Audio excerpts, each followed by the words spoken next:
ప్రకాశం జిల్లాలో పొగాకు పంటకు ఎంతో ప్రసిద్ధి ఉంది. అంటే ఇక్కడ నేలలో మేలు రకమైన పొగాకు పండుతుంది. అందువల్ల దశాబ్దాల తరబడి రైతులు ఈ పొగాకు పంటనే పండిస్తున్నారు. ఈ పొగాకు పంట మీద ఆధారపడి రైతులతో పాటు కూలీలు, కొన్ని మహిళలు అందరూ జీవిస్తూ తమ పిల్లల్ని చదివించుకుంటూ ఉంటున్నారు. కానీ రాను రాను పొగాకు సాగు రైతులకు చాలా కష్టంగా మారుతుంది. గతంతో పోలిస్తే సాగు ఖర్చులు పెరిగిపోయాయి. దిగుబడి ఎక్కువ వచ్చినా కూడా వాళ్ళకి సరైన మద్దతు ధర లభించడం లేదు. గతంలో మార్చిలోనే ప్రారంభం కావాల్సిన పొగాకు కొనుగోళ్లు ప్రస్తుతం ఏప్రిల్ 10వ తేదీ సమయంలో ఒంగోలు 1, ఒంగోలు 2 కేంద్రాల్లో ప్రారంభమయ్యాయి. ప్రస్తుతం మనతో రైతులు, రైతు సంఘ నాయకులు ఉన్నారు. వాళ్ళని అడిగి అసలు ఈ పొగాకు పంట పరిస్థితి ఏంటి, రైతులకి ప్రభుత్వం సహాయం చేయాలంటే ఎలాంటి చర్యలు తీసుకోవాలి, అది అడిగి తెలుసుకుందాం. సార్, ఇప్పుడు పొగాకు పంటను చూస్తున్నారు మీరు. ప్రధానంగా అసలు పొగాకు పంట రైతులు పడే కష్టాలు ఏంటి? ప్రధానంగా ప్రకాశం జిల్లాలో పొగాకు అనేది ముఖ్యమైన పంట. సాగు చేసే పంటల్లో ముఖ్యమైన పంట పొగాకు. మిగతా శనగ, నీళ్లు అవకాశం ఉన్న కాడ మిర్చి, ఈ పంటలన్నీ పండినా దాదాపు 70-80 ఏళ్ల నుంచి ఇక్కడ పొగాకు సాగు అవుతుంది. ఇక్కడ ఎర్ర నేలల్లో పండే పొగాకు బాగా క్వాలిటీగా ఉంటుంది. అది లండను, అమెరికా అటు ఎక్స్పోర్టుల కోసం మంచి క్వాలిటీ సిగరెట్లు తయారు చేయడం కోసం ఇక్కడ ఈ పొగాకుని ఎర్ర నేలల్లో పండించడానికి దాదాపు 40-50 ఏళ్ళ నాడు ఐటీసీ కంపెనీ బాగా ప్రోత్సహించి వాళ్ళని పండే విధంగా చేసింది. కానీ అప్పటి నుంచి ఇప్పుడు దాకా ఐటీసీ మిగిలిన ఈ పొగాకు కంపెనీల దోపిడీ ఇప్పుడు కొనసాగుతూ ఉంది. అయితే గతంలో అసలు రైతుకు రక్షణ లేకుండా ఉన్నటువంటి నేపథ్యంలో 83 కంటే ముందు రైతు సంఘాలు పోరాటం వలన బోర్డు ఏర్పాటు చేయటం జరిగింది. బోర్డు ద్వారా 83 టంగుటూరు కాల్పుల తర్వాత ప్లాట్ఫామ్లు ఏర్పాటు చేసి ప్లాట్ఫామ్లలో కొనుగోలు చేసే పద్ధతిని తీసుకొచ్చారు. ఆ విధంగా జరుగుతూ ఉన్నాయి. ఇప్పుడు ఒంగోలు రీజియన్లో 11 వేలం కేంద్రాలు ఉన్నాయి. అవి 2 నెల్లూరు జిల్లాలో, మిగిలినవి ప్రకాశం జిల్లాలో. మొదట 2 ప్రారంభమైనవి కందుకూరును, పొదిలి 25వ తేదీన, మార్చి 25వ తేదీన. ఇప్పుడు మిగిలినవన్నీ కూడా 9వ తేదీ ప్రారంభమైనవి.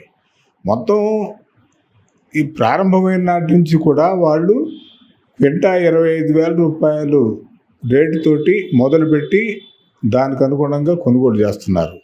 గత సంవత్సరం ఏమో లో గ్రేడు బాగా ఎక్కువగా వచ్చింది.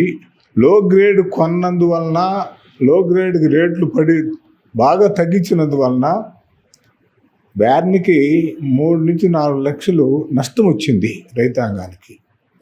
అయితే గత 2 సంవత్సరాలు కొంచెం ఆదాయాలు వచ్చినాయి కాబట్టి తట్టుకొని నిలబడ్డారు.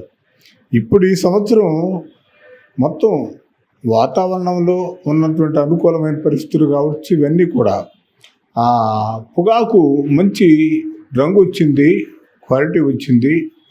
అయితే ఎకరాకి దిగుబడి మాత్రం తగ్గింది. ఇదివరకు 10 క్వింటాల దాకా కూడా వచ్చేది. ఇప్పుడు 6 క్వింటాలు, 6-7 క్వింటాల కంటే ఎక్కువ కాదు. ఆ విధంగా దిగుబడి తగ్గింది. అందుకని బాగా రంగు వచ్చినా కూడా దిగుబడి తగ్గింది. దీని మూలంగా రేట్లుంటే మనం తట్టుకొని నిలబడగలమని చెప్పిన అభిప్రాయంతో రైతులు ఉన్నారు. కనీసం క్వింటాకి 30,000 రూపాయలు తగ్గకుండా ఉంటే నష్టాలు లేకుండా పోతాం. ఈ రేట్లు కనుక ఏ పని అయితే ఇంకా తగ్గిస్తున్నారు. ఇప్పుడు ప్రస్తుతం మొన్ననే స్టార్ట్ అయింది. ఇప్పుడు నోబిడ్లు 25% నోబిడ్లు పడ్డాయి ఈరోజు. ఆ విధంగా నోబిడ్లు పడిపోయిన తర్వాత రేట్లు ఇంకా పడిపోయిన తర్వాత యావరేజ్ రేటు వాళ్ళే చెప్తున్నారు ఇంకా తగ్గుద్దని చెప్పి. అప్పుడు బాగా నష్టాలు వస్తాయని చెప్పి రైతులు అంచనా వేసుకుంటున్నారు. 5-6 లక్షల బ్యార్నీకి నష్టాలు రావడానికి అవకాశం ఉంది. ఇది తట్టుకోలేని పరిస్థితి. అంటే పొగాకు రైతులతోటి ఐటీసీ, మిగతా కంపెనీలు బాగా జోదమాడుతూ ఉన్నాయి. బాగా తగ్గినప్పుడు వాళ్ళ చేత రేట్లు పెంచడం, ఆ తర్వాత మళ్ళా బాగా దోపిడీ చేయటం, ఇవన్నీ జరుగుతున్నాయి. ప్రభుత్వం బాధ్యత లేకుండా వాళ్ళకే వదిలేసినందువల్ల జరుగుతున్న పరిస్థితి ఇది. దీనికి మేము రైతు సంఘం ఏంటంటే ప్రభుత్వం బాధ్యత వహించేసి ప్రభుత్వ రంగ సంస్థలు కూడా ఉండి కొనుగోలు చేసి క్వింటా 30,000 తగ్గకుండా కొనుగోలు చేస్తే వాళ్ళు కూడా కొంటారు. ఆ విధంగా రైతులను ఆదుకోవడానికి అవకాశం ఉందని మేము డిమాండ్ చేస్తూ ఉన్నాం. రెండవ అంశం, ఇటీవల దాదాపు మామూలుగా పొగాకు ఉత్పత్తుల ద్వారా అయితేమి ట్యాక్స్ రూపంలో ప్రభుత్వానికి 80,000 కోట్ల రూపాయల దాకా ప్రభుత్వానికి జమ అవుతుంది. అంటే పొగాకు పండించి ఆ విధంగా తర్వాత పొగాకు ఉత్పత్తులు తయారు చేయడం ద్వారా అంత జమ అవుతుందనేది ఒక అంచనా. మరి అంత ప్రభుత్వానికి ఆదాయం ఉన్నటువంటి పంటని నిలబెట్టాల్సిన అవసరం, కాపాడాల్సిన అవసరం, రైతులను ఆదుకోవాల్సిన అవసరం ప్రభుత్వాల మీద ఉన్నది, పట్టించుకోవట్లేదు. ఇటీవల మరి ఎక్సైజ్ డ్యూటీ అట్లాగే జిఎస్టీని పెంచినందువలన అంటే వ్యాపారులు పెంచారు. ఆ వ్యాపారులు పెంచినటువంటి నష్టాన్ని వ్యాపారులు రైతుల మీద వేసి తగ్గించి కొనుగోలు జరుపుతున్నారు. అందువలన ఈ విధంగా జరుగుతుంది. ఇట్లయితే రైతులు ఈ పొగాకును పండించలేరు. పొగాకును పండించలేకపోతే రైతులు అచ్చమే కాదు, దాని మీద ఆధారపడిన కూలీలు అన్ని రూపాల్లోనూ అంటే పొగ మొక్కలు వేసే దగ్గర నుంచి కంప్లీట్గా పొగాకు కొట్టు, గ్రేడింగ్లు అన్ని రూపాల్లోనూ దీనికి ఉపాధి కల్పిస్తున్నటువంటి ఒక పంట. మరి దెబ్బతినకుండా కాపాడాల్సిన అవసరం ప్రభుత్వం మీద ఉన్నది. ఆ విధంగా చేయాలని చెప్పి మేము రైతు సంఘంగా కోరుకుంటున్నాం. ఇంకొకటి, ఇప్పుడు ప్రధానంగా రైతు సంఘంగా మీరు కోరుకుంటున్నారు, రైతులు మేము అసలు తప్పదు, మాకు ఇది తప్పితే ఈ పంట తప్పితే పండించడానికి ఇక్కడ నేల అనుకూలంగా లేదు, ఇది మాత్రమే పండిస్తున్నాము. పోయిన ఏడాది కూడా రైతులు చాలా ఇబ్బంది పడ్డారు. కొన్ని కంపెనీలు వచ్చేసి మేము కొంటాము, మీరు పంట వేయండి అని చెప్పాయి. తర్వాత వాళ్ళు కొనుగోలు చేయకపోవడంతో రైతులు చాలా నష్టపోయారు. ప్రభుత్వం అసలు యాక్చువల్గా మేము క్రాప్ హాలిడే పెట్టాలనుకుంటున్నాము, సంవత్సరం ఇట్లా ఉండే పరిస్థితి. కానీ మళ్ళీ అదే ప్రభుత్వం రైతులను ప్రోత్సహించింది, పంట పండించింది. ఇప్పుడు వ్యాపారులు కొనకపోతే రైతుల పరిస్థితి ఏంటి? ఇది వ్యాపారులు వాళ్ళకి అవసరం లేకుండా ఏం లేదు, అవసరం ఉండే. పోయిన సంవత్సరం బర్లీ పొగాకు కంపెనీలన్నీ వేయించేసి కొనుగోలు జరపకపోతే ఆందోళన చేసి ప్రభుత్వమే 260 కోట్లు కేటాయించి కొనుగోలు కేంద్రాలను పెట్టి కొంత కొన్నది. కానీ 100 కోట్లకే కొంది, ఇంకా డబ్బులు ఉన్నాయి, కొనాల్సిన పొగాకు అలాగే ఉన్నది. మరి రైతులు అందరూ పేద రైతులు తట్టుకోలేకపోయారు, నష్టపోయారు. మరి వాళ్ళని ఆదుకోవాల్సిన అవసరం లేదా? అదే పొగాకుని ఈ సంవత్సరము బ్లాక్ బర్లీ పండించకూడదని చెప్పి బ్యాన్ పెట్టి వైట్ బర్లీ పండించవచ్చు అని చెప్తే మహాలక్ష్మి అనే కంపెనీ అంత లెక్క బాండ్లు ఇచ్చింది. కానీ ఇప్పుడు సరిగా కొనుగోలు జరపట్ల. అంటే కంపెనీలు కొనుగోలు చేయకపోతే దాన్ని ఆ విధంగా బాధ్యతగా కొనుగోలు చేయించాల్సింది, రైతులకు అండగా నిలబడాల్సింది ప్రభుత్వం. ఆ విధంగా చేయట్లేదు. రెండవది, ఈ ప్రాంతంలో ఈ పంట తప్ప ఇంకో పంట లేదు అని చెప్పి, ఇంకో పంట లేదు కాబట్టే ఈ పంట వేస్తున్నారు. ఇంకో పంటకు ఏదైనా ఉంది, వాటి శనగలకి రేట్లు లేవు, శనగలు పడిపోయినాయి, 5,000కు పడిపోయింది, కొనుగోలు జరపట్లేదు. దాదాపు లక్షల క్వింటాళ్ళు కోల్డ్ స్టోరేజీలో ఉండే 2 ఏళ్ల నుంచి ములుగుతూ మరి ఏ పంట పండిస్తారు? అందుకని ఏదో ఒక పంట పండించాలి రైతు. అందుకని ఇక్కడ ఉన్న సాంప్రదాయకంగా అలవాటైనటువంటి పంట వేస్తూ ఉన్నారు. కంప్లీట్గా ఈ సంవత్సరం వాళ్ళు ఏమైనా కంపెనీలు కాదు ఎక్కువ మంది రైతులు మానుకుంటారంటే మళ్ళా ఒక సంవత్సరం మంచి రేట్లు ఇచ్చేసి ఆ వైపు మొగ్గేటట్టు జోదమాడుతుంది ఇది ఐటీసీ కంపెనీ. ప్రభుత్వం చూస్తూ ఉంది. కాబట్టి ప్రభుత్వం దాన్ని కంట్రోల్ చేసి పంటని, మార్కెట్ని నిలబెట్టాల్సిన అవసరం ఉంది. ఆ విధంగా చేస్తే రైతుకి ఇబ్బంది ఉండదు. సార్, ఇంకోటి, ఇప్పుడు ప్రస్తుతం మనం చూస్తున్నాము, యుద్ధం పరిస్థితులు కూడా ఉన్నాయి. ఇరాక్ అని ప్రపంచవ్యాప్తంగా అనేక సంక్షోభాలు వస్తున్నాయి. ఆ ప్రభావం ఎంతవరకు ఉంటుంది? ఇప్పుడు ప్రస్తుతం కర్ణాటకలో మీరు చూశారు, వాళ్ళకి అక్కడ పొగాకు చాలా వరకు అమ్ముడుపోలేదు రైతుల దగ్గర, ఇంకా అక్కడ స్టే ఉంది. అది ప్రభుత్వం ఎలా స్పందిస్తుంది? ఈ బోర్డులు ఎలా, రైతుల పరిస్థితి ఎలా ఉంటుంది? మొదటగా పొగాకు చూసినట్టయితే ఖర్చులు గత సంవత్సరానికి ఈ సంవత్సరానికి పెరుగుతూ ఉన్నాయి. ఇది సాధారణంగా జరిగేటువంటి అంశం. ప్రతి సంవత్సరం ఖర్చులు పెరగడం అనేటువంటిది సాధారణమైనటువంటి విషయం. అయితే ఈ సంవత్సరం ప్రభుత్వం జిఎస్టీ 40%, పొగాకు ఉత్పత్తుల మీద జిఎస్టీని 40% పెంచింది. ఇది ప్రభుత్వానికి ఆదాయం అనేటువంటిది 80-90 వేలు, దాదాపు 1,00,000 కోట్ల రూపాయల దాకా జిఎస్టీ పెంచడం వల్ల ప్రభుత్వానికి ఆదాయం వస్తున్నది. ఇది ఒక భాగం. అయితే ఇక్కడ ఈ రోజున చూస్తే బోర్డు చైర్మన్ యశ్వంత్ కుమార్ గారు నిన్న బోర్డు ప్రారంభమైనప్పుడు రైతులు అడిగితే చెప్తున్నారు ఉత్పత్తి పెరిగింది అని చెప్పానని. మేము ఒకటే అడుగుతా ఉన్నాం, కంపెనీలు ఇచ్చినటువంటి ఏదైతే బిడ్డింగ్ ఉందో, ఎంత కోటా కొంటామని చెప్పారో, ప్రభుత్వానికి వాళ్ళు ఇచ్చారో, ప్రభుత్వం ఆ లెక్క ప్రకారమే రైతులకు అనుమతి ఇచ్చింది. గత సంవత్సరం 40 క్వింటాలు పైచిలకు బేరన్కి ఇచ్చినటువంటిది ఈ సంవత్సరం 30 చిల్లర క్వింటాలకి ఒక బేరన్కి వచ్చేసి అనుమతి ఇచ్చింది. ఆ విధంగా పంటలో కొంత హెచ్చుతగ్గులు ఖచ్చితంగా వాతావరణ పరిస్థితులను బట్టి ఉంటాయి. కానీ కంపెనీలు కొనుగోలు చేస్తామని చెప్పి ప్రభుత్వం బోర్డుకి ఇచ్చినటువంటి లెక్కల ప్రకారం వాళ్ళు కొనుగోలు చేయాల్సినటువంటి అవసరం ఉన్నది. ప్రభుత్వానికి బాధ్యత ఉన్నది. బోర్డు వారు ఆ మేరకు పొగాకు కంపెనీల చేత కొనుగోలు చేయించాల్సినటువంటి బాధ్యత ఉన్నది.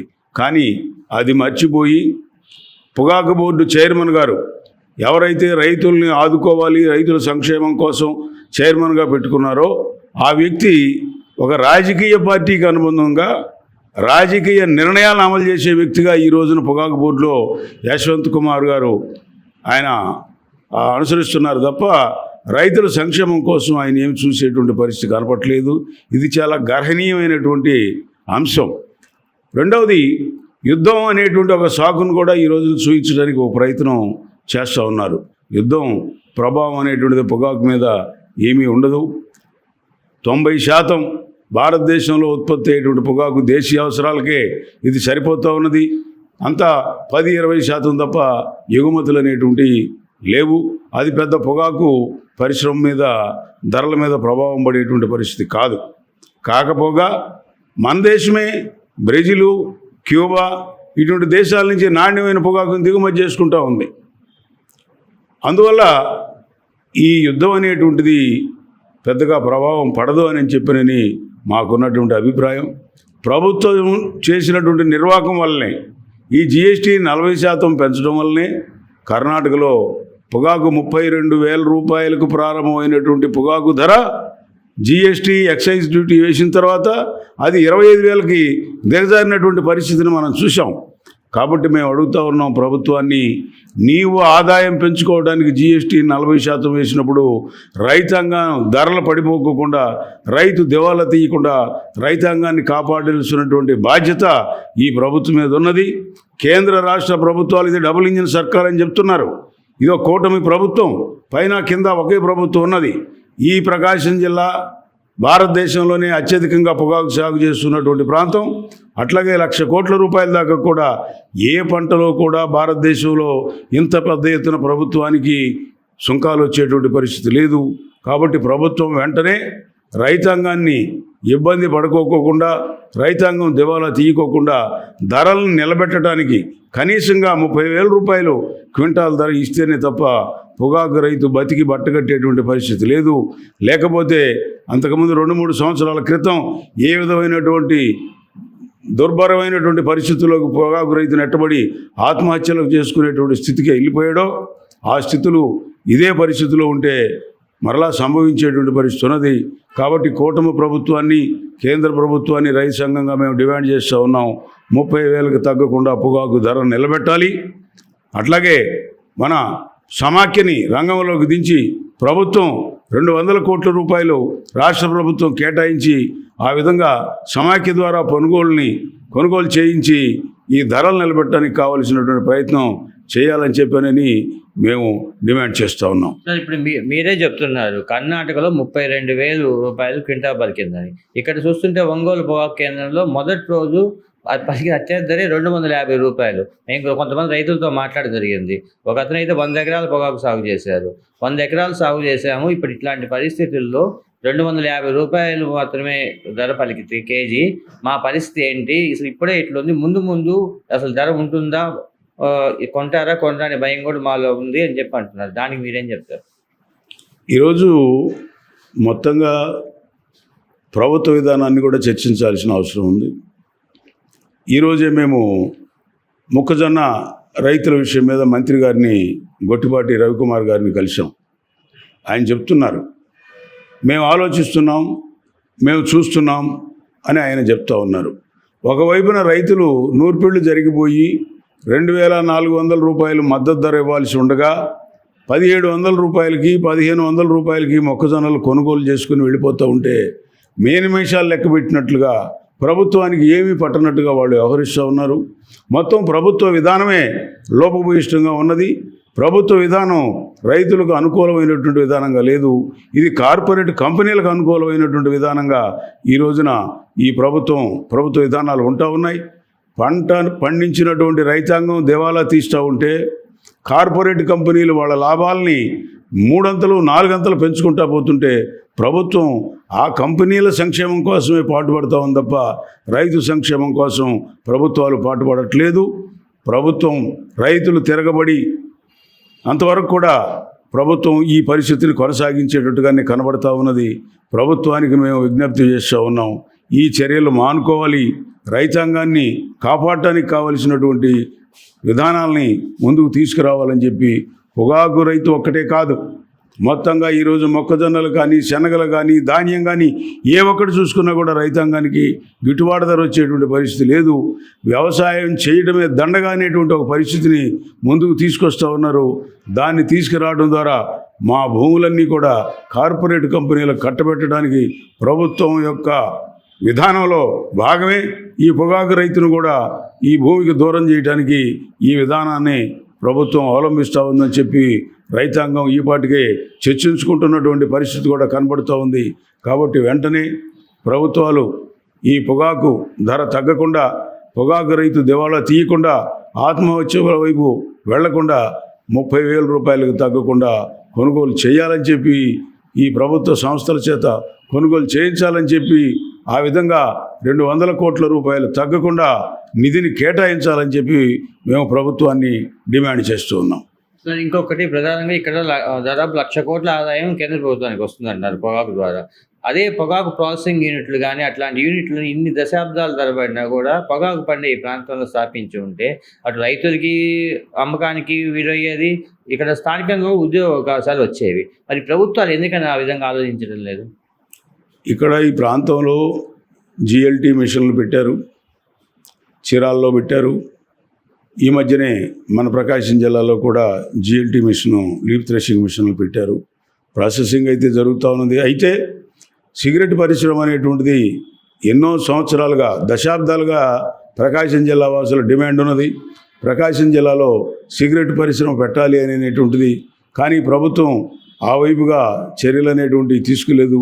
బెంగళూరు, కలకట్టా అక్కడే వాళ్ళు ఐటీసీ కానీ ఇతరులు సిగరెట్ పరిశ్రమలు పెట్టి వాటిని ఆ విధంగా చేస్తున్నారు తప్ప మన ఈ ప్రాంతంలో ఉన్నటువంటి పాలక వర్గాలు, ఇక్కడ ఉన్నటువంటి నాయకులకి ఈ పొగాకు రైతుల పట్ల ఎలాంటి శ్రద్ధ లేదు. లేకుంటే పొగాకు పరిశ్రమని ఇక్కడికి తీసుకురావడానికి సిగరెట్ పరిశ్రమ కృషి చేసి ఉండేవాళ్ళు. వాళ్ళ లాభాలు, వాళ్ళ కాంట్రాక్టులు పార్లమెంట్లో మాట్లాడుకోవడం తప్ప ఇక్కడ ప్రధాన పంట అయినటువంటి పొగాకుని ప్రాసెసింగ్ చేసి సిగరెట్ తయారు చేసేటువంటి సిగరెట్ పరిశ్రమను ఇక్కడ తీసుకురావడానికి ఏ ఒక్కరు కూడా, ఒక ముఖ్యమంత్రులు కానీ పార్లమెంట్ సభ్యులు కానీ ప్రయత్నం చేయటం లేదు. ఆ విధంగా చేసుంటే కొంత ట్రాన్స్పోర్ట్ ఖర్చులు తగ్గి అది కొంత రైతులకి లాభంగా కూడా ఉండేది. అట్లాగే అనేక మందికి ఉపాధి కూడా ఈ ప్రాంతంలో వచ్చే అవకాశం ఉండేది. కానీ ఇది మన దురదృష్టకరమైనటువంటి అంశం. ఇది మన నాయకులు ఈ విధమైనటువంటి చర్యల్ని తీసుకోకపోవడం. ఇది ప్రధానంగా రైతు సంఘ నేతలు చెప్తుంది. పొగాకు రైతులు ప్రస్తుతం చాలా కష్ట పరిస్థితుల్లో ఉన్నారని చెప్పి అంటున్నారు. పొగాకు అనేది ఇక్కడ పండే ప్రధానమైన పంట.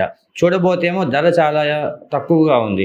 మొట్టమొదటి రోజే 250 రూపాయలు పలికింది కేజీ. కానీ రైతుకి కేజీ పొగాకు 300 రూపాయలు పలికితే కానీ వాళ్ళు నష్టాల నుంచి బయటపడలేరని చెప్పి రైతు సంఘం నేతలు తెలియజేస్తున్నారు. దీంతోపాటు పొగాకు పంట పండుతుంది, ఇక్కడే సిగరెట్ ఫ్యాక్టరీలు లాంటివి స్థాపించి పొగాకుని ప్రాసెసింగ్ చేసే యూనిట్లు స్థాపిస్తే స్థానికంగా ఉపాధి అవకాశాలు కూడా దొరుకుతాయని, నిరుద్యోగ సమస్య కూడా తీరుతుందని చెప్పి వాళ్ళు తెలిపారు.